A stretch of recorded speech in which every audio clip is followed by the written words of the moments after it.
Se acerca. No hay escapatoria. Durante Halloween, desaparece el velo existente entre este mundo y el más allá. Y entonces se abren los infiernos.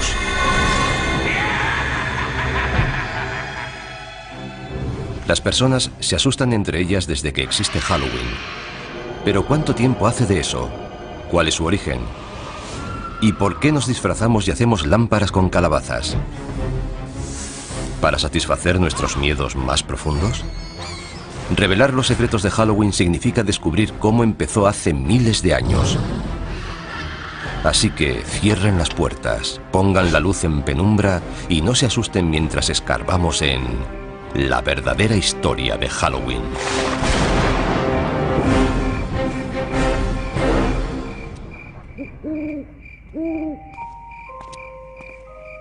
¿Cómo se puede describir Halloween sin que parezca que estás loco? Niños disfrazados van de puerta en puerta y nos amenazan.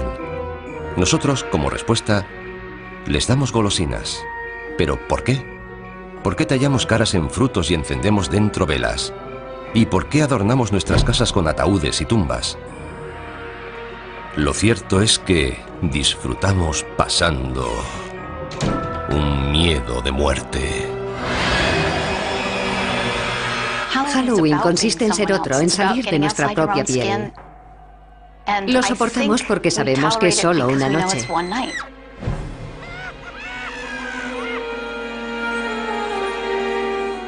Este impulso de enfrentarnos a nuestros miedos sobre la vida y la muerte y hacer una diversión de ellos viene de antiguo, al igual que las entrañables tradiciones de Halloween.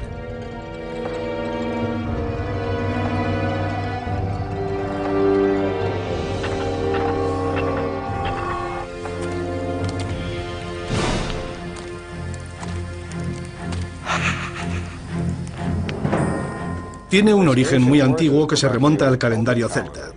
Las tribus celtas dividían el año en una mitad luminosa y otra mitad oscura. El Samhain, su antigua celebración, fue la precursora de nuestro Halloween. Representa el inicio de la mitad oscura.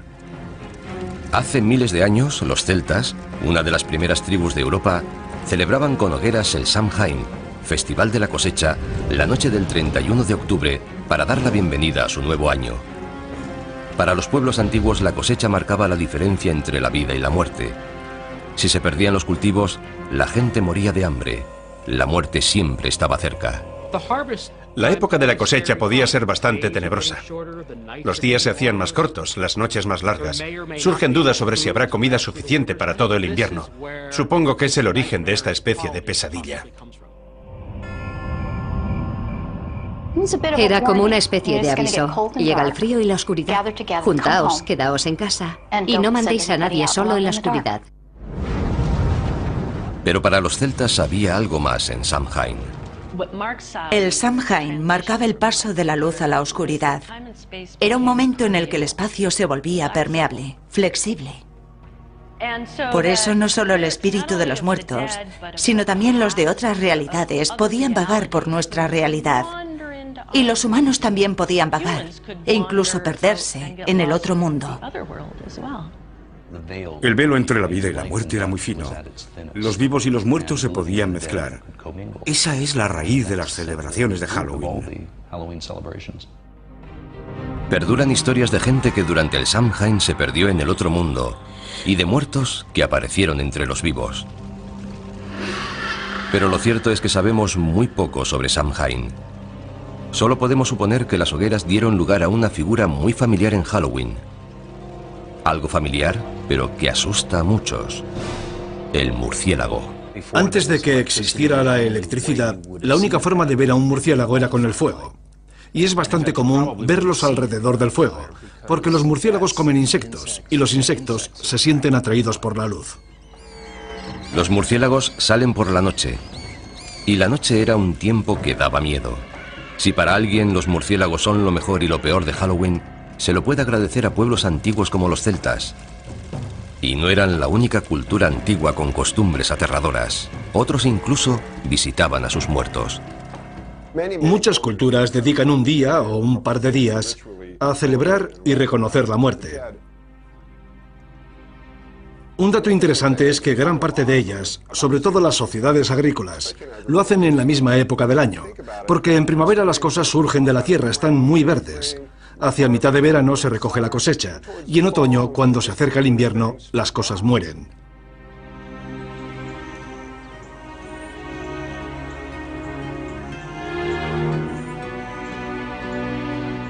Pero ¿cómo han llegado hasta nuestros días esas tradiciones antiguas? En la cultura occidental fueron preservadas principalmente por los cristianos. En un curioso e inesperado giro de la historia, cuando el cristianismo se comenzó a extender, adoptó y readaptó las costumbres paganas en vez de intentar acabar con ellas. Eso facilitaba la conversión de los paganos. Un festival pagano clave que recibió el maquillaje cristiano fue Lemuria. En él, los celebrantes aplacaban a la muerte y culminaba el 13 de mayo. Era el más espeluznante de los días que tenía el calendario romano para celebrar la muerte. Durante Lemuria, lo que denominaban las larvas, los fantasmas de los fallecidos volvían para perseguir a la gente. Para acallar a los muertos, los paganos romanos echaban leche sobre sus tumbas o les ofrecían pastelitos. Pero en el siglo VI después de Cristo, la Iglesia adoptó Lemuria, convirtiendo el 13 de mayo en el Día de Todos los Santos, un día en honor de los muertos más sagrados de la cristiandad. Establecer esa fiesta fue un intento de cristianizar aquel festival pagano, pero se hizo manteniendo muchos de sus significados. La versión cristianizada de Lemuria tuvo tanto éxito que los líderes de la Iglesia tomaron la decisión de crear Halloween. Trasladaron el Día de Todos los Santos, o Hallows Day, al 1 de noviembre, para quitar toda la fuerza al Samhain pagano. Como Samhain se celebraba la noche del 31 de octubre, antes del Día de Todos los Santos, el 1 de noviembre, la gente comenzó a llamar a Samhain All Hallows Evening, la víspera a All Hallows Day. El término se fue acortando hasta convertirse en All Hallows Even y finalmente en Halloween. Luego, para jugar sobre seguro, la Iglesia dio un paso más, añadiendo una fiesta no solo en honor de los santos, sino de todos los cristianos. El 2 de noviembre se convirtió en el Día de los Difuntos, un día autorizado por la Iglesia en honor de los difuntos. Eso es muy importante para Halloween, porque de ahí nace la asociación de Halloween con los difuntos y lo sobrenatural. Así que, gracias a la Iglesia por inspirar los elementos espeluznantes de Halloween. Pero esperen, todavía hay más. La Iglesia también ayudó a establecer la tradición del truco o trato.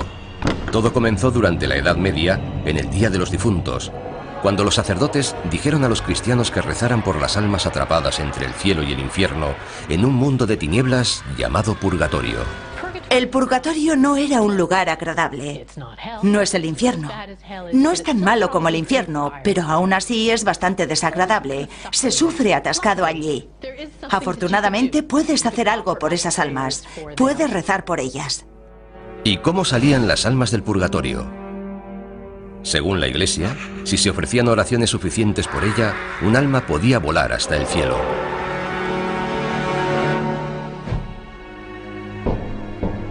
Esto condujo a una costumbre medieval que guarda mucha similitud con el truco o trato actual. Los niños recorrían las casas pidiendo pastelillos de almas, unos bollos especiados rellenos de pasas. A cambio de esas delicias, los mendigos ofrecían oraciones por las almas atrapadas en el purgatorio.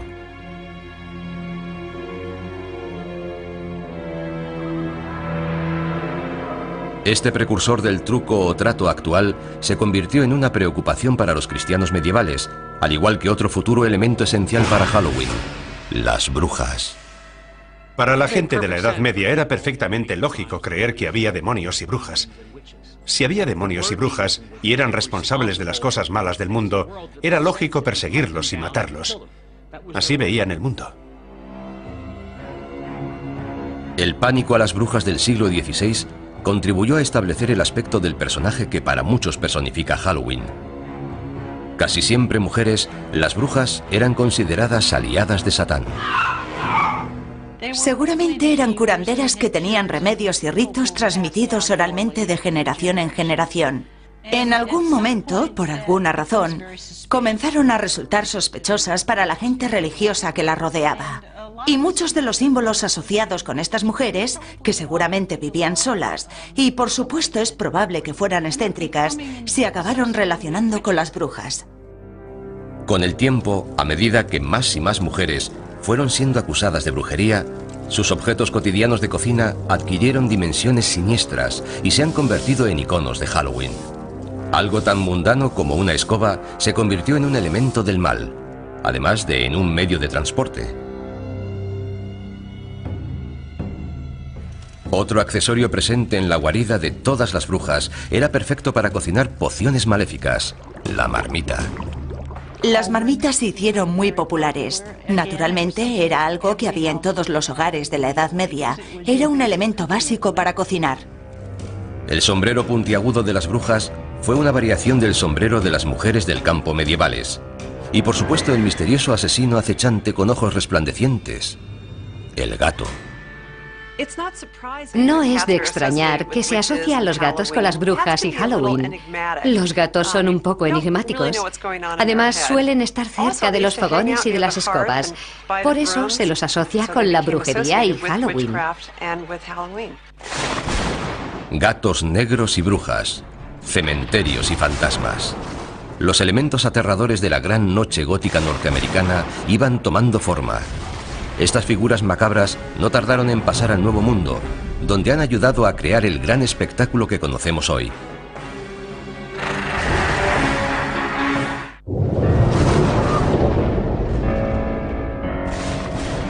Hogueras, adoración a los muertos, mendigar pastelillos. Los elementos del Halloween actual acosaban a Europa a finales del siglo XVII. Pero todavía no se habían unido formando una aterradora fiesta laica. La historia comenzó a consolidarlos y a dar vida a una extraña celebración de la muerte. La muerte es la base de esta fiesta. Tanto si se trata de la amenaza de la muerte, si hay una mala cosecha, el fin de una era y el comienzo de una nueva. Esta idea del ciclo sin fin de la vida y la muerte, de la renovación, forma parte de muchas celebraciones, no solo de Halloween. Este periodo vio la influencia constante de uno de los elementos más coloristas de Halloween: la máscara. Con frecuencia aparecía asociada a otra tradición de Halloween: la destrucción. Los pendencieros mendigos de la Noche de Todos los Santos consumían también buenas dosis de alcohol, y las peticiones de comida y bebida se fueron haciendo más amenazadoras. Las máscaras ayudaban a ocultar la identidad. Los límites entre la vida y la muerte, y entre las normas sociales y la anarquía, se desdibujaban cuando el día se hacía noche en All Hallows Eve. En Inglaterra derivó en costumbres especiales que incluían disfrazarse e ir de casa en casa haciendo representaciones cortas. Al final de las actuaciones eran recompensados con comida y a veces dinero. ¿Se trataba de truco o trato? No exactamente, pero había cierta semejanza. En el siglo XVII, en Inglaterra, muchas de esas costumbres sobrevivieron solo en las zonas rurales, pero aparecían pronto en las calles de las ciudades gracias a un terrorista procatólico llamado Guy Fawkes. El 5 de noviembre de 1605, Fawkes intentó volar la Cámara de los Lores de Londres con 36 barriles de pólvora. Guy Fawkes fue juzgado, declarado culpable y ahorcado. Y según la leyenda, su cuerpo fue descuartizado y arrojaron los pedazos al fuego. Al año siguiente y todos los años posteriores, en el aniversario del ataque fallido, los niños de Londres se burlaron del recuerdo de Guy Fawkes, causando el caos en las calles, manifestándose, mendigando y haciendo hogueras. En la actualidad, en toda Inglaterra se le llama el Día de Guy Fawkes o la Noche de las Hogueras. El día de Guy Fawkes es el 5 de noviembre, una fecha muy próxima a Halloween. Así que mucha de la energía que se ponía en Halloween se comenzó a trasladar al día de Guy Fawkes. Aunque todavía no se trataba de nuestro Halloween, tenía todos los elementos, niños y adultos aprovechándose de la oscuridad de la noche y divirtiéndose. Pero ¿podría esta forma pagana de celebración cruzar el Atlántico y perturbar el santuario del Nuevo Mundo? No, si los colonos puritanos lo podían impedir. La visión del mundo de los puritanos se basaba en gran parte en la Biblia. Y en la Biblia, además de Dios, aparecen demonios, ángeles, toda una colección de seres sobrenaturales. Ellos se enfocaron en las fuerzas del mal. Para los puritanos de Nueva Inglaterra, lo sobrenatural era una fuerza oscura y amenazadora, no la superstición inofensiva que inspiraba una fiesta. Pese a sus esfuerzos por acabar con la tradición de Halloween antes de que arraigara, un par de celebraciones del día de Guy Fawkes llegaron hasta la costa de América. Otros colonos toleraban e incluso adoptaban las tradiciones que los puritanos consideraban como una amenaza. Se había plantado la semilla de una celebración que se convertiría en el Halloween norteamericano. Se encuentran retazos aquí y allá de gente celebrando fiestas de disfraces o algo similar. Pero es difícil señalar algo a lo que de verdad se pueda llamar Halloween. Por ejemplo, hay una descripción de 1883 de un Halloween. No trataba de una fiesta, sino de una pequeña reunión alrededor del fuego donde se contaban historias de fantasmas. Algo más espeluznante.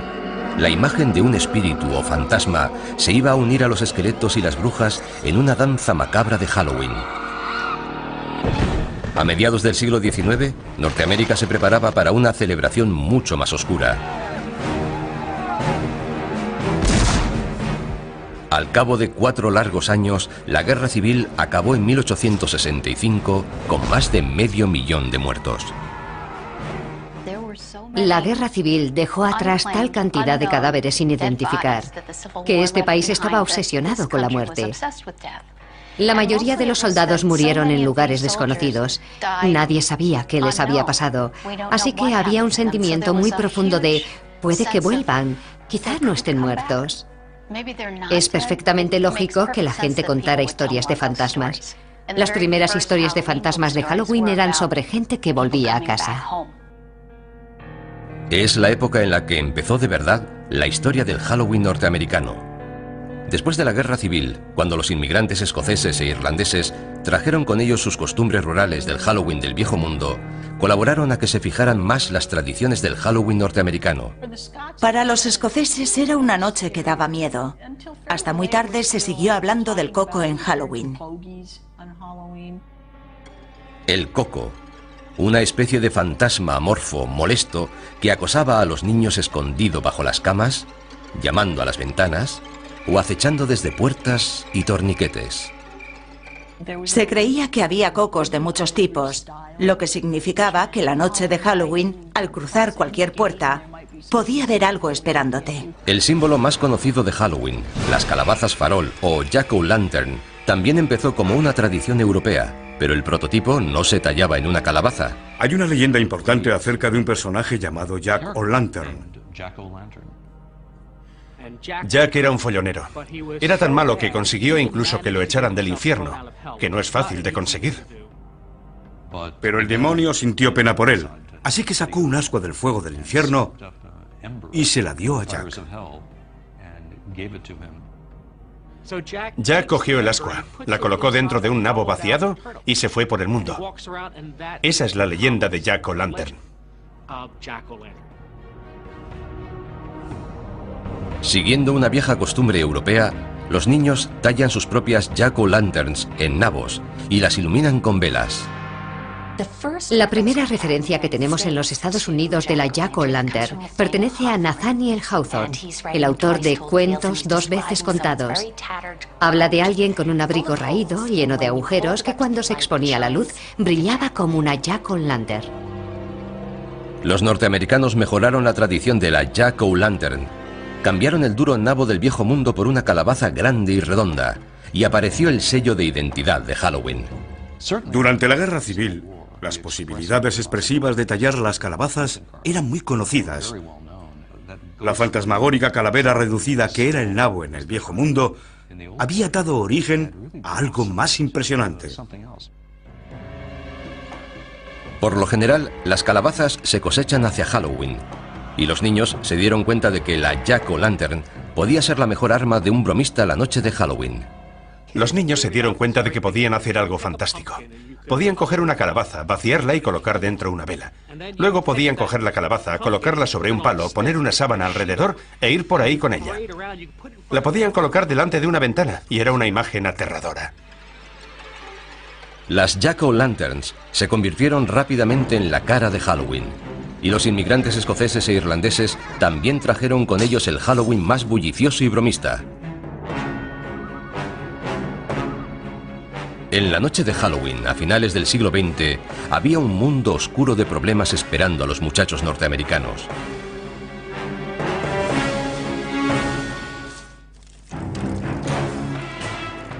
Halloween había hecho un viaje oscuro y espeluznante desde su origen con los celtas siglos atrás. En la Edad Media se convirtió en una celebración cristiana para honrar a los muertos. Hacia el siglo XVI se convirtió en una bulliciosa celebración infantil marcada por las peticiones y las bromas. Hacia 1880, Halloween pasó a los pueblos y ciudades de América. Pero la fantasmagórica cara de Halloween fue reinventada con sombras horripilantes de naranja y negro a comienzos del siglo XX. Por primera vez, los artistas de la época unieron todos los elementos espeluznantes y los asociaron a Halloween. Esqueletos, telas de araña, calabazas y murciélagos establecieron el aspecto de Halloween que ahora conocemos. Entre esas imágenes están los fantasmas con sábana blanca.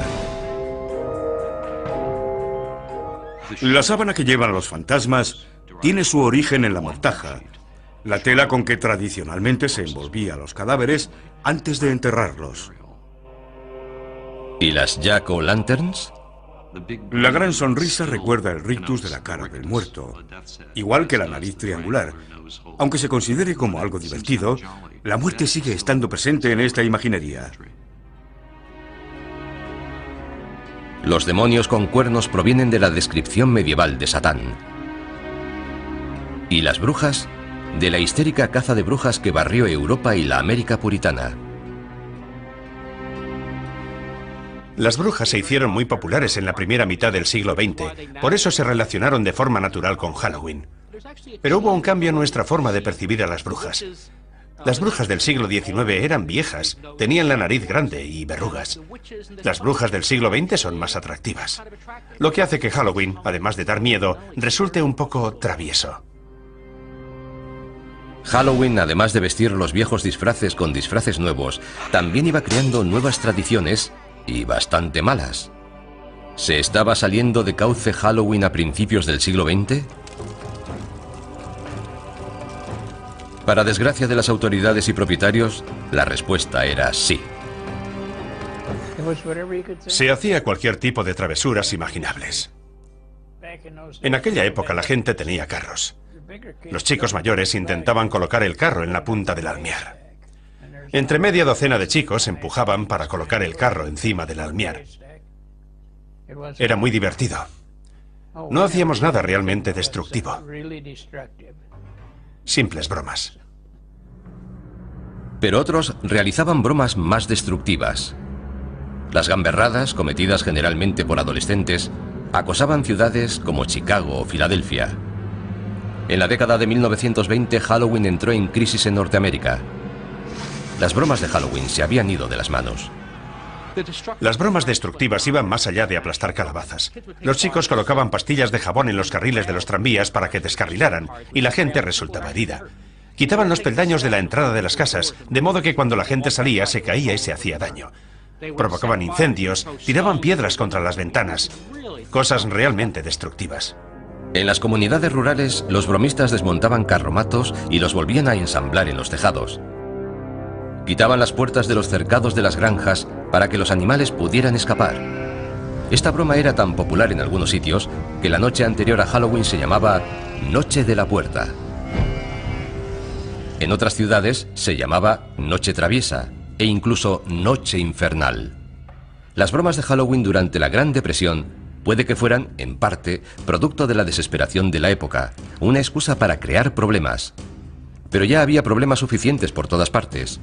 Algunas comunidades no tenían dinero para alimentos y mucho menos para reparar los efectos de la destrucción.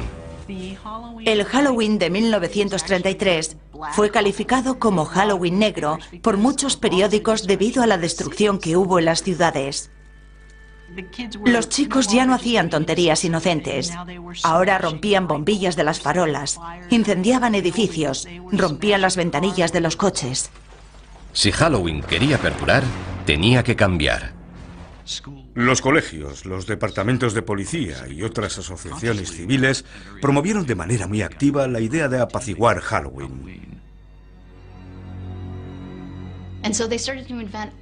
También empezaron a organizar todo tipo de actividades para entretener a los chicos. Fiestas por la ciudad, concursos de disfraces, juegos, todo lo que se les ocurría para que la gente dejara de hacer gamberradas. Las empresas de artículos para fiestas, Denison y Beisel, ayudaron en los esfuerzos cívicos. Denison publicó una serie de guías de Halloween llamadas Libros de Duendes, que indicaban formas para transformar Halloween de una noche de gamberradas en una noche de fiesta. Denison fue una de las primeras empresas en darse cuenta de que se podía ganar dinero con Halloween. Comenzaron a poner a la venta su material para Halloween en tiendas de toda Norteamérica. También fabricaban máscaras y disfraces de papel. Ese fue el principio. Fue la primera vez que se fabricaban y comercializaban disfraces confeccionados específicamente para Halloween. Antes de eso, los disfraces siempre se habían hecho en casa. Cuando era niño no había disfraces de Halloween, como los que se llevan ahora. Ibas con mono, con vaqueros o con ropa desaliñada. Pero no ibas a la tienda a comprar un disfraz para Halloween. Simplemente ibas un poco llamativo. Los disfraces de papel eran elegantes y mejores que los hechos en casa, pero tenían sus inconvenientes. Por desgracia, mucho de aquel papel era inflamable.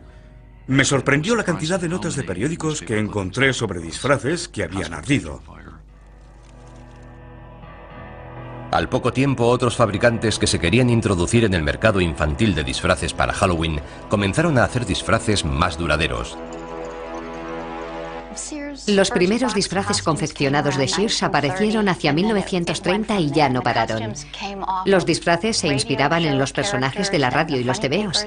Disfraces para fiestas, disfraces para el campo, para desfiles callejeros, para fiestas en los colegios, fiestas en las iglesias. Halloween era un gran acontecimiento social.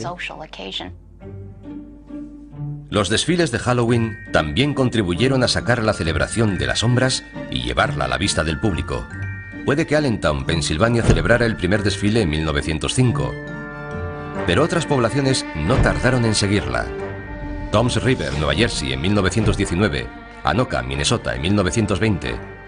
Desde aquella época, Anoka ha celebrado el desfile todos los años. De hecho, la ciudad se llama a sí misma la capital mundial de Halloween.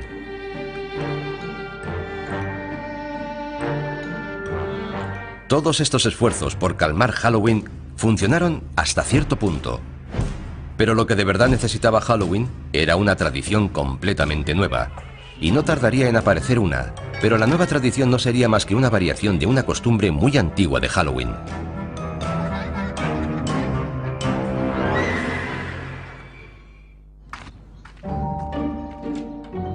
Hola. Truco o trato. La frase que derrama cataratas de caramelos en calabazas de plástico y fundas de almohada por toda Norteamérica la noche del 31 de octubre. Y aunque sea una costumbre con varios siglos de antigüedad, la frase truco o trato tiene seguramente menos de 100 años.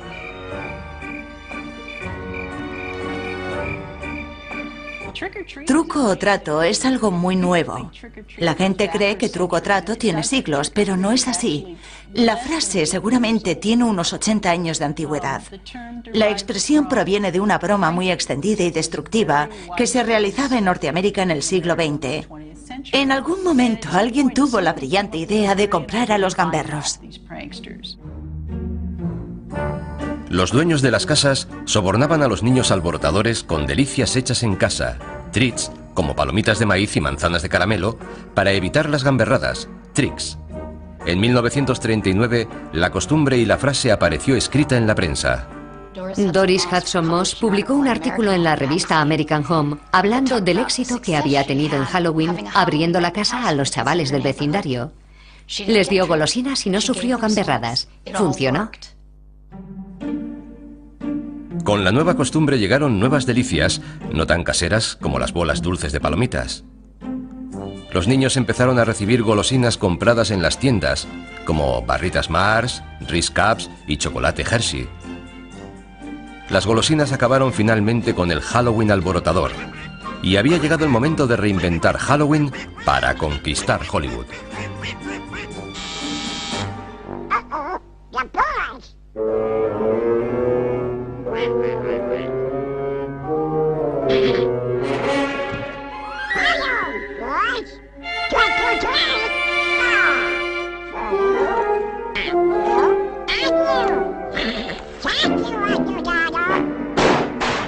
Halloween se estaba convirtiendo en un fenómeno de la cultura pop, una fiesta nacional adoptada por millones de personas que se lanzaban como carroñeras a disfrutar de dulces fabricados de manera industrial. De niño me encantaba Halloween. Participaba de forma activa.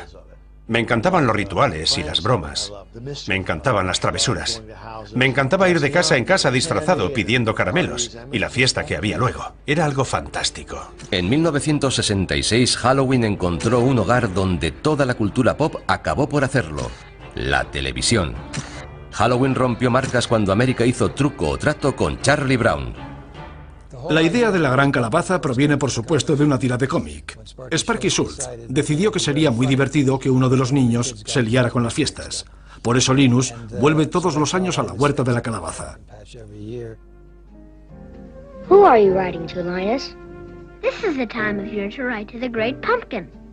On Halloween night, the Great Pumpkin rises out of his pumpkin patch and flies through the air with this bag of toys for all the children. You must be crazy.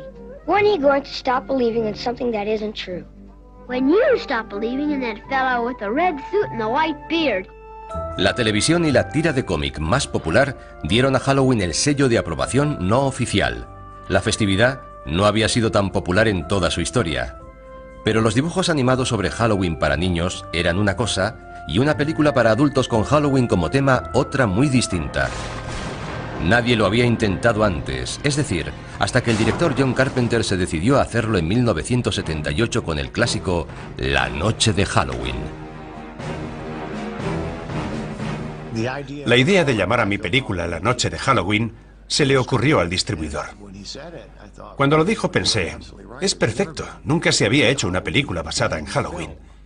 Fue como una revelación. ¿Cómo no se te ha ocurrido hace años? Es una idea genial. Esa película costó $325.000 y dio origen a una saga que recaudó más de $500 millones y abrió un nuevo campo, elevando las películas de terror de serie B a la de respetado cine de género. Y por accidente redefinió también nuestra actitud ante las máscaras de Halloween. Todo empezó cuando el escaso presupuesto para guardarropa obligó al equipo a crear una máscara para el malo, Michael Myers, con apenas nada. El director de producción fue a la tienda de artículos de magia Bert Wheeler, en Hollywood Boulevard, y compró una máscara de Capitán Kirk, de Star Trek, que no se parecía nada a William Shatner. Me quedé mirando aquella cara extraña y alargada. La pintamos con spray y la retocamos un poco. Estaba distorsionada, lo que resultaba perfecto. En el guión ponía que llevaba máscara. La máscara improvisada y el villano que había detrás de ella no tardaron en convertirse en figuras emblemáticas de Halloween. Michael Myers, aunque la película original se estrenó en 1978, sigue siendo uno de los personajes de Halloween más famosos de todos los tiempos. La idea de un acosador con máscara amenazando a los jóvenes en Halloween desvió del foco de atención de Halloween de los fantasmas y los duendes hacia la maldad humana. Pero aquella máscara anodina hizo mucho más. Contribuyó a redefinir los límites de lo que podían ser las máscaras de Halloween. Y fue el preludio de la nueva cara de Halloween en el nuevo milenio.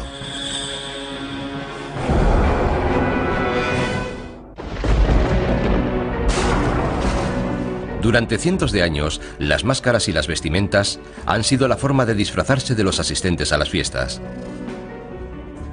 Ahora se han convertido en un negocio que mueve millones.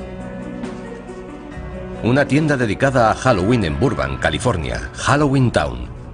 Se ha hecho tan famosa que abre 12 meses al año para satisfacer las necesidades de disfraces de sus clientes. Teníamos este negocio desde hacía 10 años y queríamos que fuera algo especial. Así que decidimos abrir todo el año, tener una tienda permanente decorada de forma aterradora. Pone a la gente de humor para comprar en Halloween. Hay material para Halloween por toda la tienda, pero el corazón del negocio de Halloween Town son las máscaras. Tenemos decenas de máscaras, tenemos los mejores zombies, los mejores payasos. Las máscaras y los disfraces han sido siempre un buen método para librarse de las culpas. En una situación como Halloween, resultan perfectos. De niño me encantaban las caretas, pero por lo general, en la tienda local, solo encontrabas plástico de mala calidad, máscaras endebles que perdían la forma. A medida que ha ido pasando el tiempo, ha evolucionado en una forma de arte y se dedica mucho tiempo a modelarlas y pintarlas.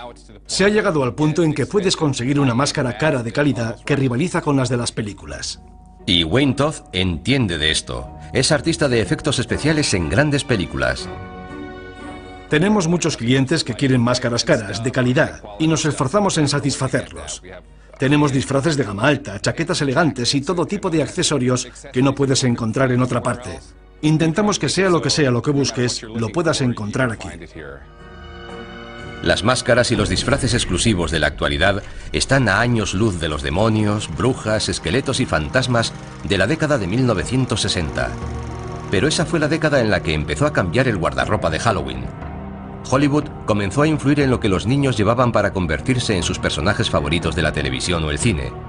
En la actualidad, la tendencia se ha convertido en obsesión. Series de películas como Pesadilla en Elm Street, Scream y La Noche de Halloween han inspirado a legiones de niños a vestirse para matar. Llevar la máscara del asesino, del fantasma o del esqueleto te da una sensación de seguridad y también de poder. Porque el monstruo no te puede atrapar si tú eres el monstruo. Las máscaras de los asesinos psicópatas forman parte de la evolución de los gustos en Halloween.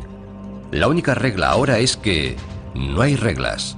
Las máscaras se inspiran en la cultura pop, la religión, la política, lo que sea.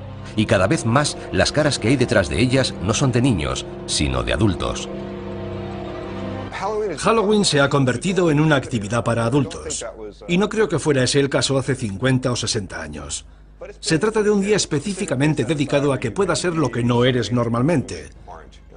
Te puedes ocultar detrás de una máscara, puedes llevar ropa que jamás llevarías el resto del año, y la gente disfruta con ello. Lo cierto es que el Halloween del siglo XXI es tanto una fiesta para adultos como para niños. Tenemos niños que han crecido y sienten mucha nostalgia por Halloween. Así que Halloween vuelve a cambiar y se convierte en una celebración para adultos. El negocio actual de Halloween atiende a todo el que se quiera unir al espíritu de la celebración con fiestas temáticas y atracciones como casas encantadas. Hace 50 años, cuando eras demasiado mayor para truco o trato, te tenías que quedar en casa repartiendo caramelos. No tenías actividades para hacer. En la actualidad hay una industria imaginativa de casas encantadas para adultos. En los Estados Unidos funcionan todos los años unas 4.000 casas encantadas.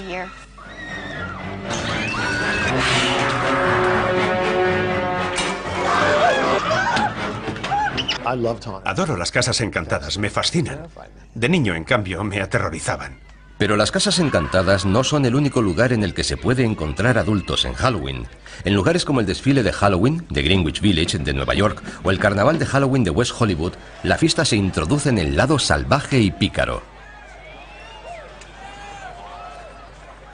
Por supuesto, el desfile gay de Halloween es un gran acontecimiento en San Francisco, en Los Ángeles y, por supuesto, una parte importante de la celebración de Nueva York. Pero la idea fundamental es poner el mundo patas arriba y ser quien no eres, o ser quien te gustaría ser. Se trata otra vez de la voluble obsesión norteamericana de la autotransformación. Creo que eso es lo que de verdad da vida a Halloween en Norteamérica. Este Halloween sexualmente liberado a veces cruza la línea a adultos y solo para adultos. Si observas los disfraces que se venden en la actualidad para adultos, los disfraces para mujeres parecen disfraces de prostituta. La enfermera sexy, la criada sexy, la sexy lo que sea. Ahora, los adultos están yendo un paso más allá. Se aprovisionan de golosinas hechas especialmente para Halloween y acompañan a sus hijos de puerta en puerta la noche de Halloween. Los que se dedicaban al truco o trato en los 70 y los 80 aprovechan la oportunidad de revivir el Halloween de su infancia y se disfrazan por completo, supuestamente para vigilar a sus hijos. Halloween ha asustado a los niños durante años y ahora asusta también a los padres. Les da miedo mandar a sus hijos sin supervisión a un mundo hostil lleno de caramelos envenenados y manzanas con cuchillas de afeitar. Pero no deberían tener miedo. He crecido oyendo hablar de manzanas con cuchillas de afeitar. Está claro que se trata de una leyenda contemporánea, de una leyenda urbana. Existe una gran preocupación social al decir a los niños que acepten caramelos de desconocidos. Así que han surgido muchas historias sobre cuchillas en manzanas de caramelo, etc. Todos los años los padres se preocupan mucho por ello. ¿Han existido alguna vez manzanas de caramelo con cuchillas? Creo que en un par de ocasiones. Pero por supuesto habría que preguntar qué fue primero, la historia o el suceso. Cuchillas en manzanas, calabazas, pasteles de almas. Entre ellos han conformado la leyenda, la sensación de Halloween que percibimos. El Halloween actual tiene muchas máscaras. Es un día para que los adultos exploren un poco más sus fronteras. Muchas mujeres quieren tener un lado sexy y solo lo manifiestan en Halloween. Quizá deberían hacerlo con más frecuencia. Pero Halloween sigue estando dominado por los niños. Cuando eres niño, tienes una noche al año en la que mandas. Te tienes que disfrazar, tienes que ser algo que no eres normalmente, e incluso te pagan por el placer de hacerlo. Es una fiesta asombrosa. A Halloween no le gusta que le amansen su energía. Su aspecto rebelde surge siempre por algún lado.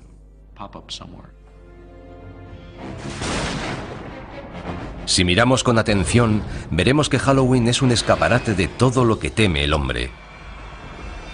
A lo largo de los siglos hemos aprendido a convivir con lo que más nos asusta. Y ahora, el 31 de octubre, convertimos nuestros miedos en diversión. Así que cuidado con las casas encantadas y las puertas chirriantes, las sábanas hinchadas y la luna llena. Y no te sorprendas si una calabaza sonriente te desea ¡Feliz Halloween!